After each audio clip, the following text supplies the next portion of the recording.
दोस्तों, अगर आप और अच्छी नींद चाहते हैं तो हमारी प्यारी सी ऐप नींद को इंस्टॉल करें।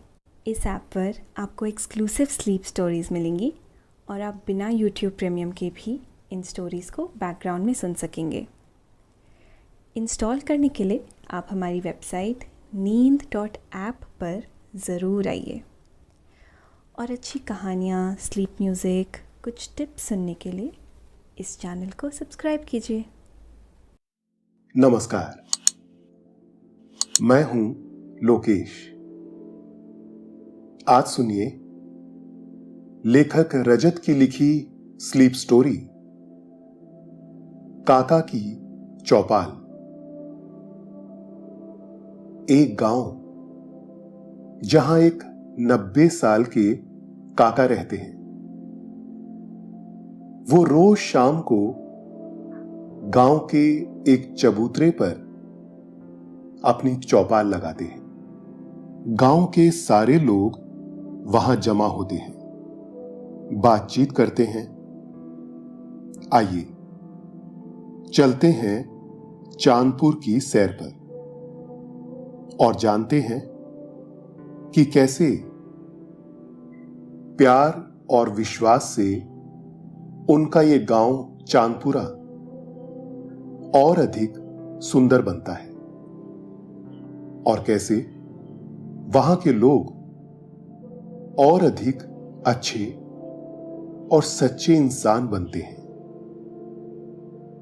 लेकिन ये मनोरंजक कहानी को सुनने से पहले आप अपने आसपास की सारी लाइट्स ऑफ करके आराम से लेट जाएं।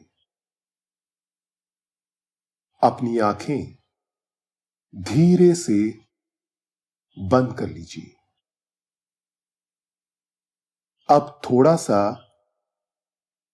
अपने शरीर को आराम दीजिए, थोड़ा और आराम।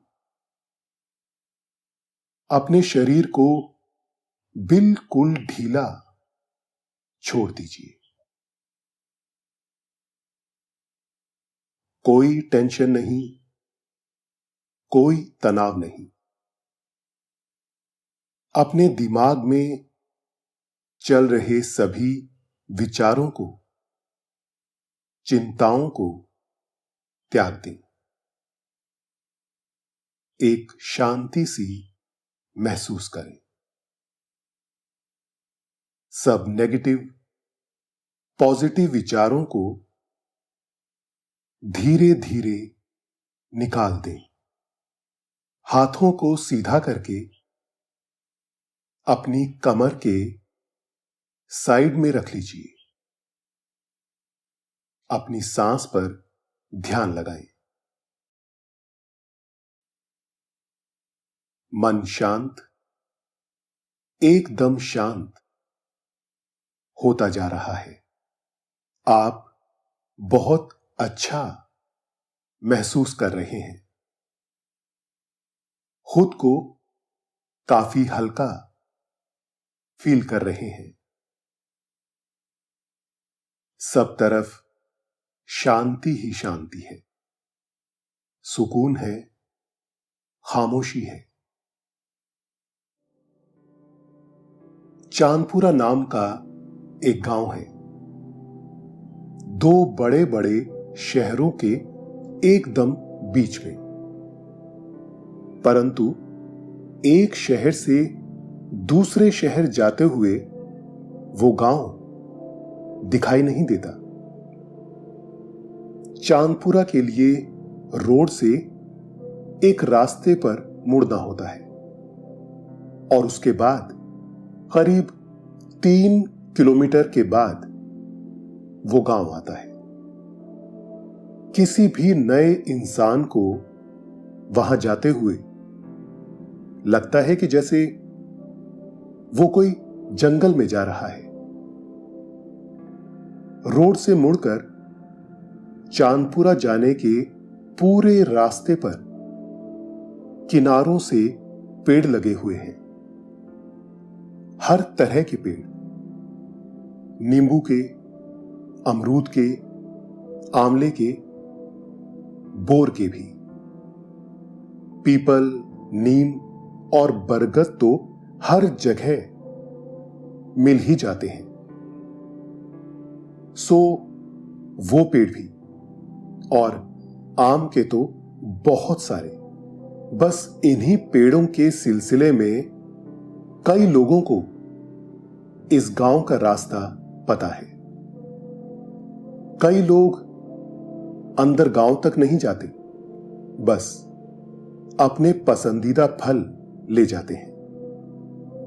और गांव के किसी भी इंसान को इसे कोई ऐतराज नहीं है।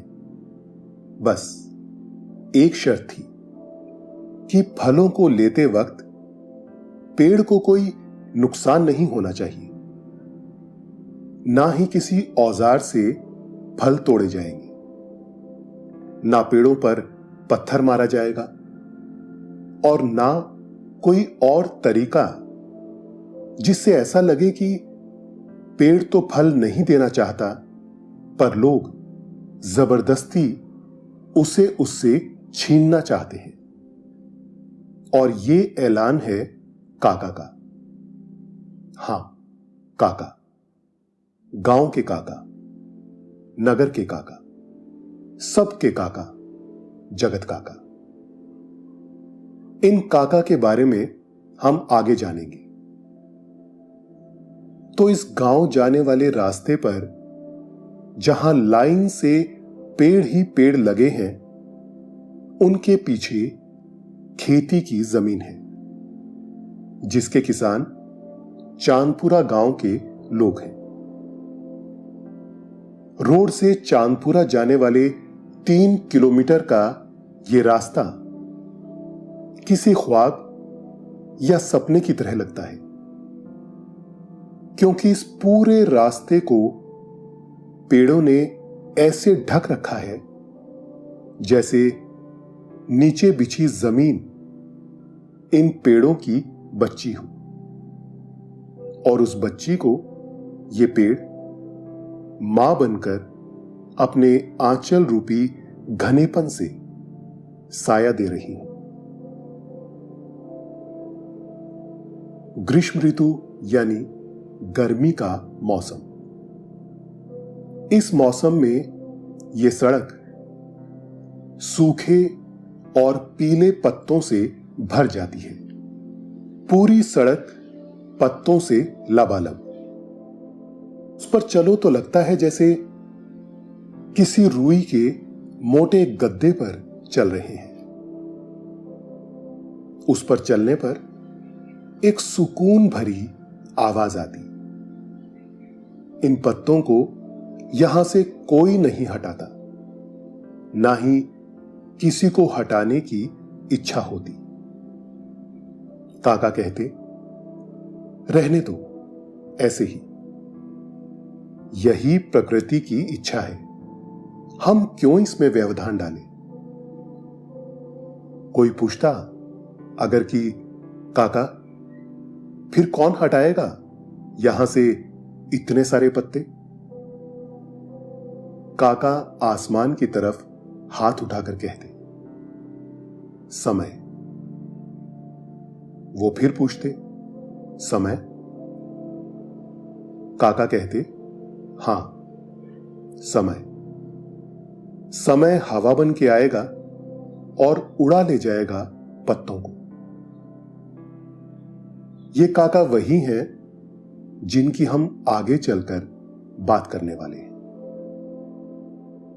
जब शीत ऋतु आती तब ये पूरी सड़क और यहां के सारे पेड़ ओस से नम हो जाते, और पेड़ के पत्तों पर भी ओस रात भर ऐसे ठहरी रहती जैसे पत्तों पर अपना हक जमा रही हो।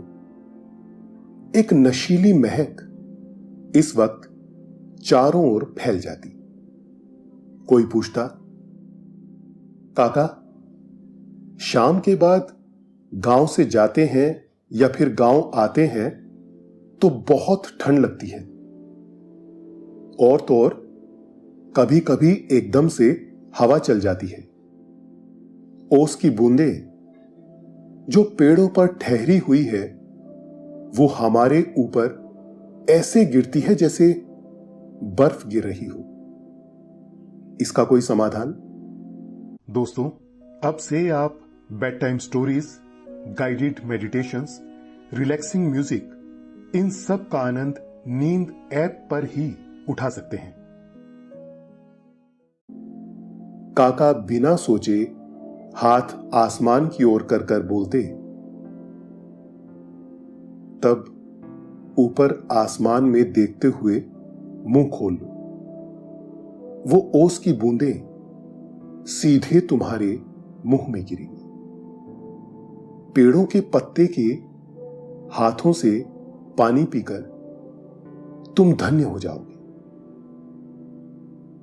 वर्षा ऋतु में जब चांद दिल खोलकर अपनी चांदनी पेड़ों पर उड़ेलता, तब अगर बारिश होती तो शाम या रात के समय दूर से उस गांव जाने वाले रास्ते को देखने पर ऐसा महसूस होता कि मोतियों की लड़ियां ऊपर पेड़ों से जमीन तक आ रही है।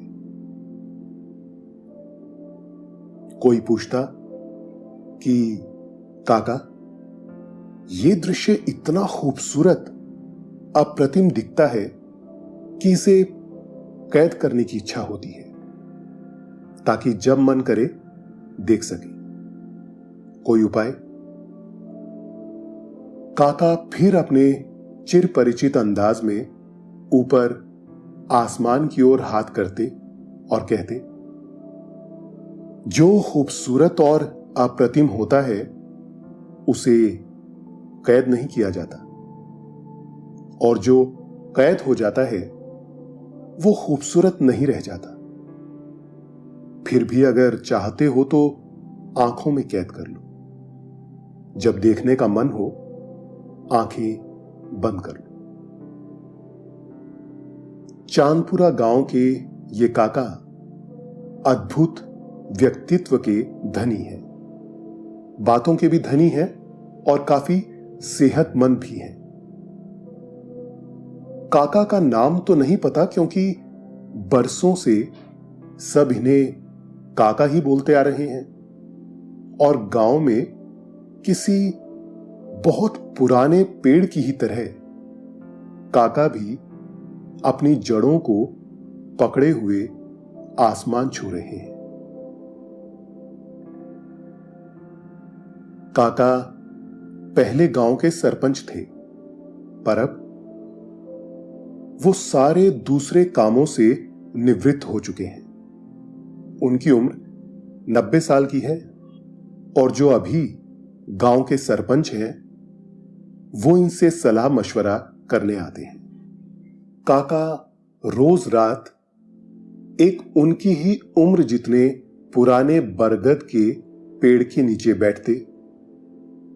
गांव के दूसरे जन भी वहां आ जाते, सब बातचीत करते, हंसी ठिठोली करते, सलाह मशवरा करते, और कभी कभी तो बस काका के अद्भुत जवाब सुनने के लिए ही उन पर सवाल दागे जाते। जैसे एक ने पूछा, काका, इन पेड़ों का, पहाड़ों का और आसमान का क्या मतलब है? काका आसमान की तरफ हाथ उठाकर ऐसे बोले जैसे कोई राग छेड़ता हो, पेड़ों का वही मतलब है जो तुम्हारी सांसों का है। पहाड़ों का मतलब वही है जो तुम्हारे हौसले का है, और आसमान का वही मतलब है जो तुम्हारी आंखों का है।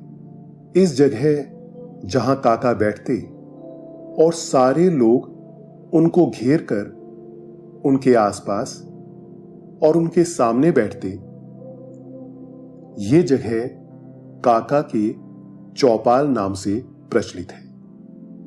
काका की चौपाल, जो कि उस बरगद के पेड़ के नीचे करीब 50 साल से लग रही है। अब तो जैसे गांव के लिए काका की चौपाल एक उत्सव की तरह हो गया।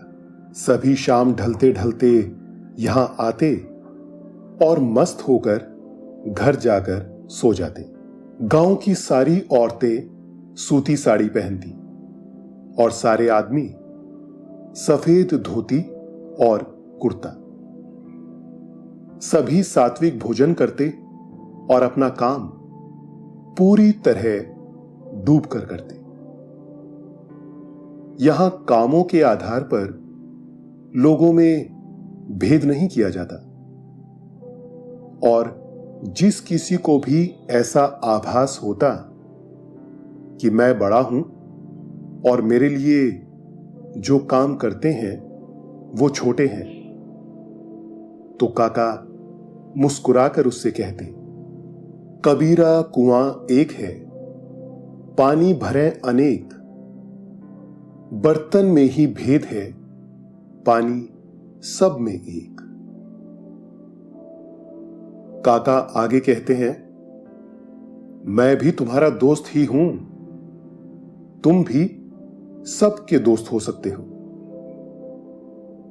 चांदपुरा में सभी स्वस्थ हैं, शरीर से भी, दिमाग से भी और दिल से भी, क्योंकि सभी ने प्राचीन तरीके से जीने वाली जीवन शैली अपना रखी है और इसकी आदत धीरे धीरे करके गांव के सभी लोगों में काका ने डाल दी।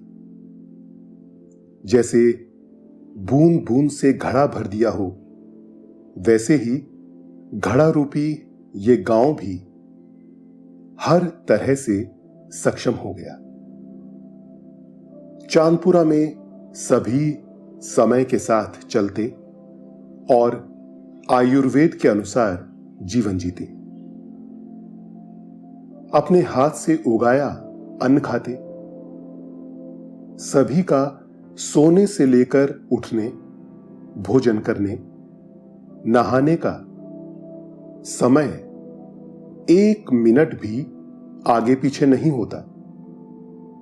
खाना हमेशा ताजा ही खाते और अन्न को खेत में उगाने में भी किसी भी प्रकार की दवाई का उपयोग नहीं करते। जैविक खेती ही करते, जो हमारे यहां हजारों वर्षों से चली आ रही पद्धति है। काका की बातों ने, उनके विचारों ने चांदपुरा को ऐसा बना दिया कि इनको शहर की जरूरत कभी नहीं पड़ती, बल्कि शहर के लोग अपनी जरूरत पूरी करने इनके पास आते। पेड़ काटने के बारे में तो कोई सपने में भी नहीं सोचता था। आज से करीब 20 साल पहले एक किसान, जो एक भोला मानुष था, उसके पास करीब 4 बीघा खेती की जमीन थी, पर वो इतने अनाज सब्जियों की पैदावार नहीं कर पाता जिससे उसका और उसके घर का जीवन यापन हो सके। इसलिए वो पेड़ भी काटता और उसकी लकड़ियां शहर में बेच आता। ये बात काका को पता चल गई। रोज की ही तरह चौपाल लगी तो काका ने मुस्कुराकर कहा, क्यों बिरजू, पेड़ काटते हो? बिरजू ने कहा, काटना पड़ता है काका, नहीं तो वक्त काटना मुश्किल हो जाए। काका पूछते हैं, तुमने कभी सोचा है कि क्यों तुम्हारी फसल अच्छी नहीं होती? दोस्तों, अब से आप bedtime stories, guided meditations, relaxing music, इन सब का आनंद नींद ऐप पर ही उठा सकते हैं। बिरजू कहता है, मैं तो पूरी मेहनत करता हूं काका, काका ने कहा, तुम पेड़ काटते हो, इसलिए तुम्हारी फसल कभी अच्छी नहीं होती। बिरजू ने कहा, नहीं काका, फसल अच्छी नहीं होती इसलिए पेड़ काटता हूं। काका बोले, बिरजू, अगर तुम इस प्रकृति की और इससे जुड़ी चीजों की इज्जत करोगे, सम्मान करोगे, तो वो भी तुम्हारा सम्मान करेंगी। पर तुम तो पेड़ काटकर उनका अपमान करते हो। इसलिए गांव में सबकी फसल अच्छी होती है, बस तुमको छोड़कर। तो क्या ऐसा संभव है काका? यही संभव है बस बिरजू। फिर काका ने हाथ आसमान की ओर किए और आगे बोले, अगर तुम आत्मा में प्रेम रखते हो, दिल में सम्मान करते हो और आंखों में अहोभाव रखते हो, तो ईश्वर भी तुम्हारा हो जाएगा और ईश्वर की बनाई चीजें जो तुम्हारी ही हैं, जैसे ये प्रकृति, पेड़ और तुम्हारे खेत। इसके बाद सपने में भी बिरजू के पेड़ काटने की बात नहीं आई और धीरे धीरे उसकी फसल भी अच्छी होने लगी। काका ने सालों तक अपनी चौपाल में सभी चांदपुरा वालों को प्रकृति का महत्व समझाया, पर अपने तरीके से। आज पूरे गांव में पानी की भी रोज पूजा आरती होती है, पेड़ों की भी पूजा होती है, मिट्टी से वहां के लोगों को प्यार है, सड़क पर घूमने वाले जानवरों को भी वो नहीं दुत्कारते, उनकी भी इज्जत करते हैं। मेहनत करने, सात्विक जीवन शैली जीने, एक दूसरे के प्रति भाईचारा रखने, प्रेम रखने और एक दूसरे का भला सोचने और मदद के लिए तत्पर खड़े रहने से चांदपुरा की आबो हवा में इतना सुकून तैरने लगा जैसे चांदपुरा गांव चांद पर ही बसा हो, आसपास बसे शहरों से बहुत दूर। एक बार गुड़ी पड़वा का दिन आया। पूरे गांव में सभी के घर पूरन पोली बनी, जैसे बाकी त्योहारों पर भी तय था कि क्या बनेगा। जैसे होली पर दाल बाफले, संक्रांति पर खीरानंद आदि। उस दिन शाम आते आते किसी का कोई कार्य नहीं बचा, तो सभी शाम ढलने के पहले ही बरगद के पेड़ के पास चले आए। काका की चौपाल आज जल्दी लग गई। उस समय काका बहुत सारा अनाज जैसे ज्वार, बाजरा, चावल आदि पंछियों के लिए अपने आसपास ही बिछा कर रखते और सैकड़ों की तादाद में पंछी बिना किसी डर या संकोच के काका के पास अपना पेट भरते। एक ने उत्सुकता से पूछा, काका, ये पंछी आपसे बिल्कुल नहीं डरते, बल्कि कुछ तो आपके हाथ के ऊपर, आपके पैर पर भी बैठ जाते हैं, ऐसा कैसे होता है?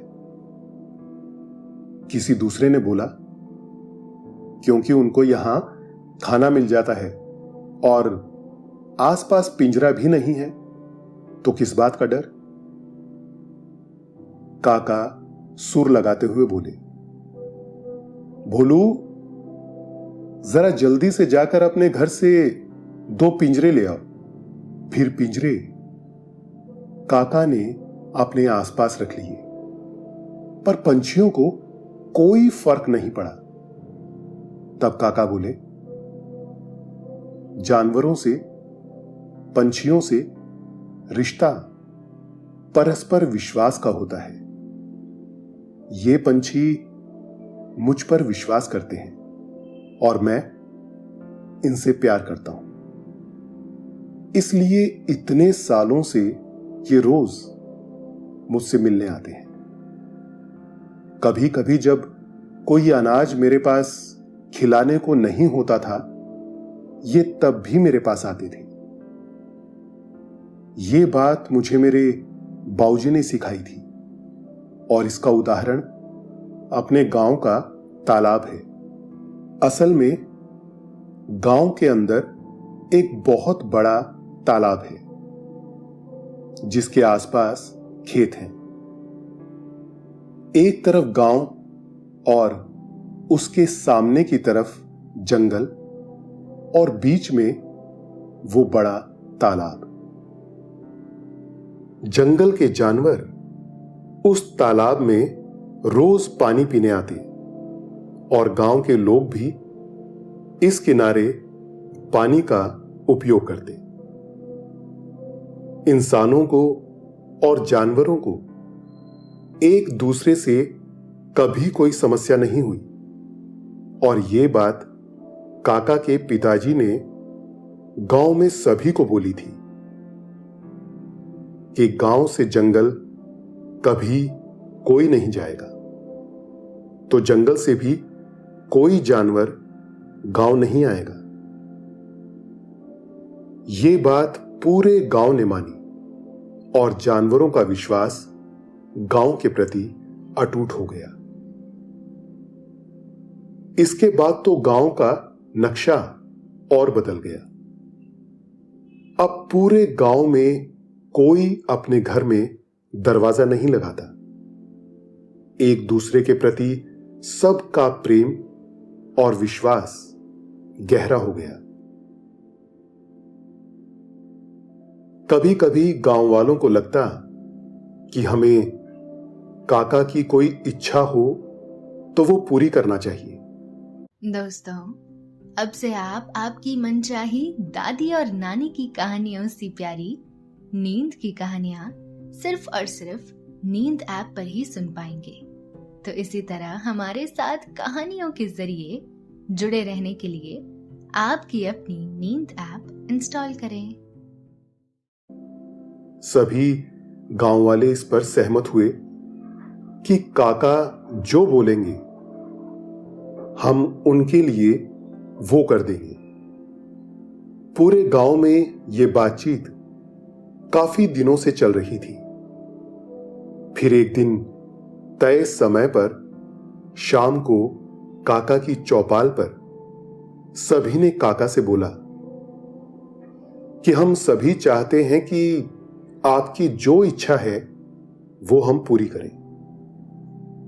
काका ने बिना सोचे समझे आसमान की तरफ अपने अंदाज में हाथ उठाए और जोर से बोले, चाह गई चिंता मिटी, मनुआ बेपरवाह, जिसको कछु न चाहिए वे साहन के साह। बस फिर क्या, रोज की तरह बातचीत का दौर शुरू हुआ और वो जिसे सुनने जैसे शाम भी रोज इंतजार करती थी। चांदपुरा इतना खूबसूरत और खुला हुआ गांव था कि लगता था पृथ्वी पर सूरज भी यहीं से निकलता है और चांद भी यहीं से। काका ने धीरे धीरे ही सही पर यह बात पहले खुद समझे और फिर चांदपुरा वालों को समझा दी कि हम अच्छे इंसान बन जाएं तो हमारा मकान घर बन जाता है, फिर हमारा गांव एक परिवार और फिर ये पृथ्वी स्वर्ग। पूरे गांव के लोगों की आंखों में रात होते होते चांद डूबने लगा। सभी आराम से सो गए। आपको भी नींद आ रही है। आप भी आराम से सो रहे हैं।